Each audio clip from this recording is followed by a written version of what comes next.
for years that stress can lead to a heart attack. And others say it cannot. And then you go to the doctor's office and you come home because the doctor is stating that you feel they're blaming everything on stress. Well, now let's get to some real facts. Hi, my name is Sheila and welcome back to my channel, everyone. You know, research has revealed that stress is definitely a risk factor for heart disease that could possibly lead to a heart attack. So I'm just going to explain this a little further. Heart attacks don't usually happen out of nowhere.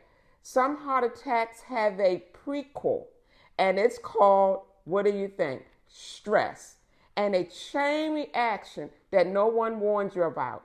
You know, many people do not realize that prolonged stress can indirectly lead to inflammation of the arteries throughout the body, including, yes, your heart.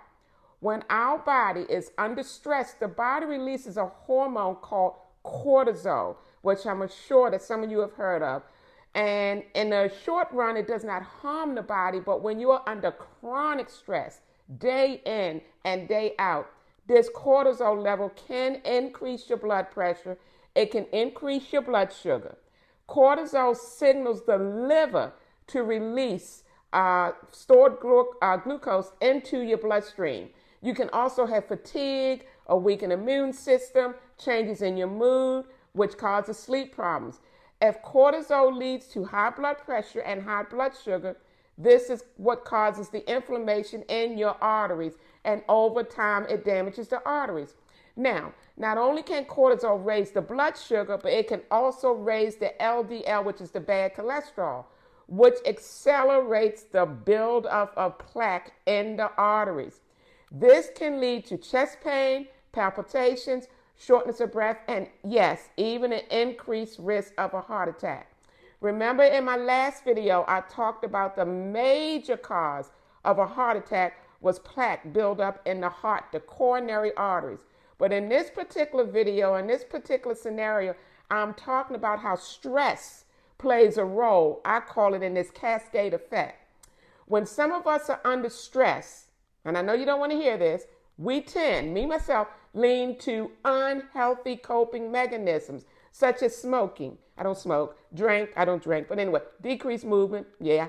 Unhealthy eating at times, which can lead to weight gain, which in turn can increase the bad cholesterol and hypertension, and over time can damage the arteries in the heart. You guys, this is a double whammy effect. The rise in the cortisol levels and the unhealthy coping mechanisms leads up to the chest pain and, again, yes, even a heart attack over time. Let us look at what a stressful day looks like. You be having these long days at work. You're trying to meet these deadlines. Your muscles are getting tense. You come home, got children to attend to, maybe even elderly parents. Again, you feel tense again. Anxiety starts to build up. And then you're going to bed late at night with all this on your mind. So your sleep gets shorter, and then your stress steals your rest. So then you wake up tired, wired, and foggy, and then you can't deal with the stress. So now you have developed these unhealthy, coping mechanisms: smoking, overeating, binging on TV movements. Movements has died down. Your body starts to stiffen. You don't even wear the tennis shoes you have in your closet for the walking. Okay? Now, here comes the real problem. You have built up this chronic stress.